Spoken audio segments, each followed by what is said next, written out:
बिस्मिल्लाहिर्रहमानिर्रहीम। अस्सलाम वालेकुम। मेरा नाम है नवीद शेख और आप देख रहे हैं मेरा ये यूट्यूब चैनल। अफ़गानिस्तान के हवाले से एक तो बीबीसी का प्रोपोगंडा कह लें, सच कह लें, झूठ कह लें, हकीकत कह लें या नैरेटिव कह लें, वो एक अलग कहानी बयान कर रहे हैं और जो तालिबान है उस कहानी की तरदीद करते हुए दिखाई देते हैं। और आज इस सिलसिले के अंदर मुल्ला अब्दुल गनी बरादर का एक इंटरव्यू भी सामने आ गया है, जिसमें उन्होंने वाज़ेह और खुलकर इस चीज़ का इजहार कर दिया गया है कि तालिबान की सफ़ों में आपस में कोई इख्तलाफ नहीं है, कोई लड़ाई नहीं है, कोई झगड़ा नहीं है और वो एक मकसद के लिए वहाँ पर हुकूमत कायम कर रहे हैं और उसके अंदर ओहदे और चीज़ें उनको मैटर नहीं करती। इस हवाले से अंस हक्कानी का भी एक बयान आया चुका है। पहले मैं आपको बताता चलूँ, बीबीसी ने जो है ये स्टोरी ब्रेक की। उन्होंने अपने सोर्सेज के हवाले से जो कतर के अंदर तालिबान के रहनुमा मौजूद हैं और जो काबुल में मौजूद हैं उनके हवाले से बात की कि मुल्ला अब्दुल गनी बरादर जो हैं और जो तालिबान के हक्कानी ग्रुप के अहम लीडर हैं उनके दरमियान जो है तू मैं हुई, जिनका नाम था खलीलुर रहमान हक्कानी। इनके दरमियान बहस होती है और फिर इस बहस के बाद जो इनके रैंक के मुख्तलिफ लोग हैं उनके दरमियान बहस हो जाती है और उसके बाद बात लड़ाई झगड़ा और हाथापाई तक पहुंच जाती है। और उसके बाद जिस तरह इंडियन मीडिया ये फेक रिपोर्टिंग कर रहा था कि शायद मुल्ला अब्दुल गनी बरादर को इस सिलसिले के अंदर वो जान से हाथ धो बैठते हैं और उनकी जान चली जाती है, वो कत्ल हो जाते हैं, पर ये तमाम जो हैं अफवाहें साबित हो चुकी हैं,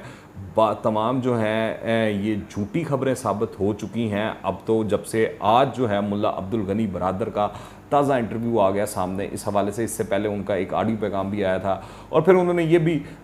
मनूवरिंग करने की कोशिश की कि बताया कि जो मुल्ला अब्दुल गनी बरादर हैं वो नाराज़ होकर कंधार जा चुके हैं, जहाँ पर मुल्ला हैबतुल्लाह और उनसे उन्होंने मुलाकात वगैरह की और सारे चीज़ें वगैरह आगे की तरफ चली। तो अगर देखा जाए तो ये कोशिश नज़र आती है फ़ौरन मीडिया की जानिब से, चाहे वो बीबीसी हो या CNN हो या इंडियन मीडिया हो, कि वो एक कोशिश दिखाई दे रही है कि वो कॉन्फ्लिक्ट पैदा करें तालिबान के रैंक्स के दरमियान में। जो तालिबान हैं जो मुज़ाकरात कर रहे थे और जो तालिबान फ्रंट पर आकर लड़ाई कर रहे थे, यानी कि ऑन ग्राउंड मैदान जंग में मौजूद थे, जिनमें हक्कानी ग्रुप जो है वो पेश था,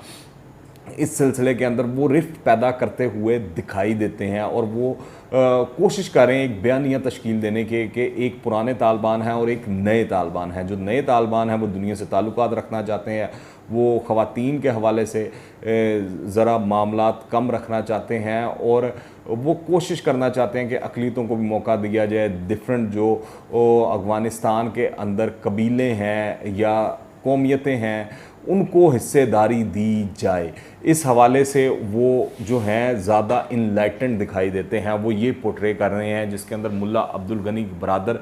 ग्रुप जो है वो है। फिर दूसरा वो हक्कानी ग्रुप के हवाले से बात करते हैं कि वो समझते हैं कि सारी कामयाबी हमारी वजह से हुई है क्योंकि हम ऑन ग्राउंड थे। हालांकि इस तरह की कोई चीज़ नहीं है, क्योंकि अब चीज़ें खुलकर सामने आ चुकी हैं, वाज़ह हो चुकी हैं। जो सनसनी फैलाई जा रही थी,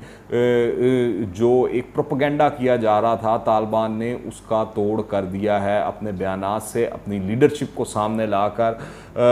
ये दुनिया के सामने उन्होंने साबित कर दिया है। फिर दुनिया के 100 बासर अफराद के अंदर मुल्ला अब्दुल गनी बरादर को शामिल कर लिया गया है। इसके अलावा जो बीबीसी है वो इस तरह दिखाई देता है कि वो अफ़गानिस्तान के हवाले से जो रिपोर्टिंग कर रहा है, वैसे तो वो बड़ी मुस्तनद और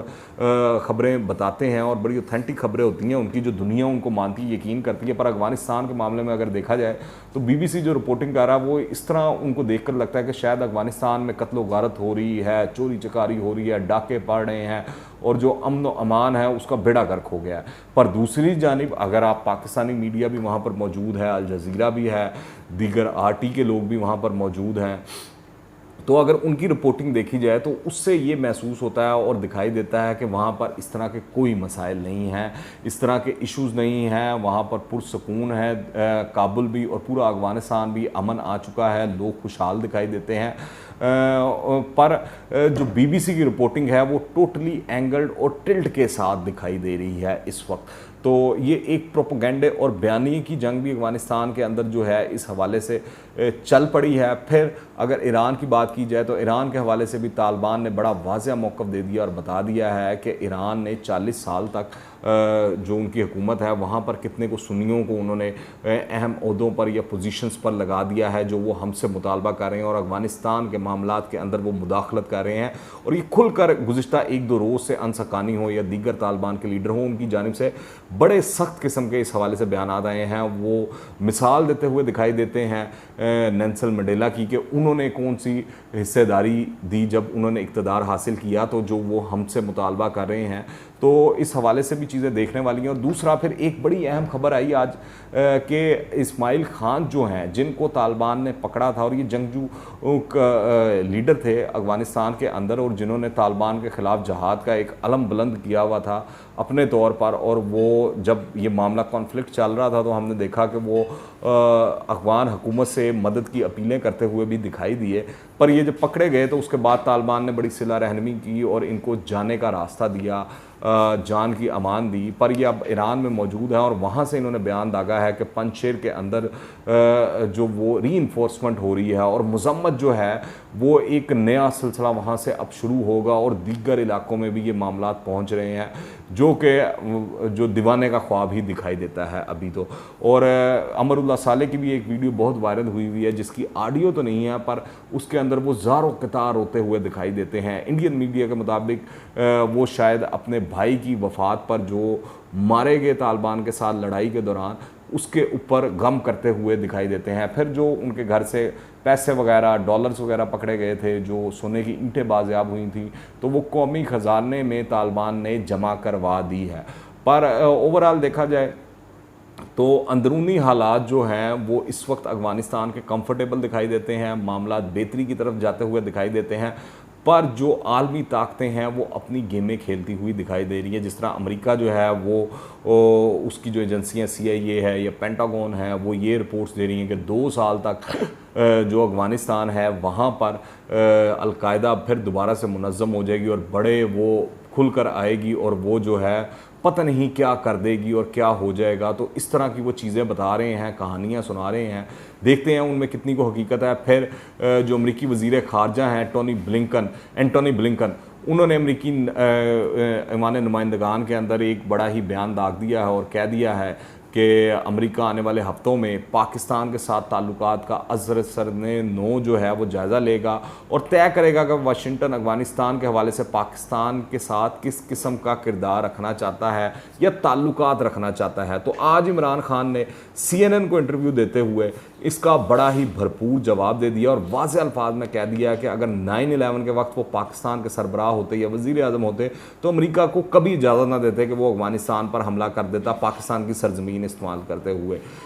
पाकिस्तान के अड्डे उसको किसी सूरत ना मिलते। और फिर उन्होंने इस चीज़ को दोबारा दोहराया कि वो पहले दिन से ये कहते आ रहे हैं कि मामला बातचीत से हल होगा, डायलॉग से हल होगा, जंग को जदल से हल नहीं हो सकता और अमेरिका ये जंग नहीं जीत सकता। और बड़े दो टोक अल्फाज में उन्होंने जवाब दे दिया और ये भी तंज कर दिया जो बाइडन पे शायद वो अपने मामलात में कुछ ज़्यादा ही बिजी हैं इसलिए वो कॉल नहीं कर सकें। तो मेरे ख्याल से अगर देखा जाए तो अमेरिका को ये चीज़ समझनी चाहिए, देखनी चाहिए कि पाकिस्तान जो है अफ़गानिस्तान का हमसाया है और ये प्रेशर कि पाकिस्तान अफ़गानिस्तान कबूल ना करे, जो तालिबान की नई हुकूमत कबूल ना करे, ये किसी तौर भी ठीक नहीं है। पाकिस्तान के अपने स्टेक्स हैं, अपने मामलात हैं, अमेरिका के अपने स्टेक्स हैं, अपने मामलात हैं। वो 7 समुंदर पार बैठा हुआ है, पाकिस्तान की सरहद अफ़गानिस्तान के साथ लगती है। पाकिस्तान ने अपने हवाले से चीज़ें देखनी हैं और जो खित्ते की इस वक्त जियो स्ट्रेटजिक पोजीशन है पाकिस्तान की, उस हवाले से चीज़ों को उसने देखना है। तो ये बड़ी अहम चीज़ें हैं जो रूनुमा हो रही हैं और चीज़ें हो रही हैं। अमेरिका को ये हकीकत जो है झुठलानी नहीं चाहिए कि पड़ोसी मुल्क होने के नाते पाकिस्तान और अफ़गानिस्तान के ताल्लुकात की नोयत अफ़गानिस्तान और अमेरिका या अफ़गानिस्तान और किसी यूरोपीय ममालिक के ताल्लुकात से जो है वो मुख्तलिफ है। अगर कोई इस फ़र्क को मानने से इनकार कर रहा है तो वो हक़ाइक़ को मेरे ख़्याल से झुटलाने की कोशिश कर रहा है या ज़िद कर रहा है, जो अमेरिका की जानिब से इस वक्त दिखाई देती है। अगर अमेरिका को लगता है कि अमेरिका की हार की वजह पाकिस्तान है, तो अमेरिका को चाहिए कि वो सबसे पहले अपने नेटो इत्तेहादी ममालिक से पूछे, भारत से पूछे, जो वहाँ पर उन्होंने अमरीकियों ने उनको फ्रंट रोल दिया हुआ था। वहाँ पर भारत जो काम करता रहा, भारत जो ट्रेनिंग देता रहा, ये उसको भारत से सवाल पूछने चाहिए, नेटो से पूछना चाहिए, उनको मोर्दे इल्ज़ाम ठहराना चाहिए, ना कि पाकिस्तान को। और मेरे ख्याल से पाकिस्तान के पास भी जो है अब ये वक्त वाज़ह तौर पर आ चुका है कि वो खुले अल्फाज में और वाज़ह तौर पर बताए कि बस अब इससे ज़्यादा नहीं हो सकता, जो हमने करना है हमें ना बताएं कि हमारी फ़ॉरेन पॉलिसी क्या होनी चाहिए और हमने क्या करना है क्या नहीं करना, और अमेरिका को कहना चाहिए कि फुल स्टॉप, अब इससे आगे जो है हमारी मर्ज़ी है, हम क्या करेंगे और किस तरह मामलात को चलाएंगे। और दूसरा, अमेरिका को इस हवाले से भी देखना चाहिए कि अगर वो तालिबान को दीवार के साथ लगाना चाहता है और कोई भी मुल्क, अमेरिका हो या यूरोपीय ममालिक हो या नेटो हो या भारत हो, जो अफ़गानिस्तान के नए हक़ाइक़ को मानने से इज्तनाब करेगा या अफ़गानिस्तान को आलमी बरादरी से अलहदा करके उसको सज़ा देने की कोशिश करेगा या पाबंदियाँ लगाने की कोशिश करेगा, तो मेरे ख़्याल से तालिबान को इसका एज सच कोई ख़ास फ़र्क नहीं पड़ने वाला, उनकी ज़ात पर कोई ख़ास फ़र्क नहीं पड़ता। उनको याद रखना चाहिए तालिबान के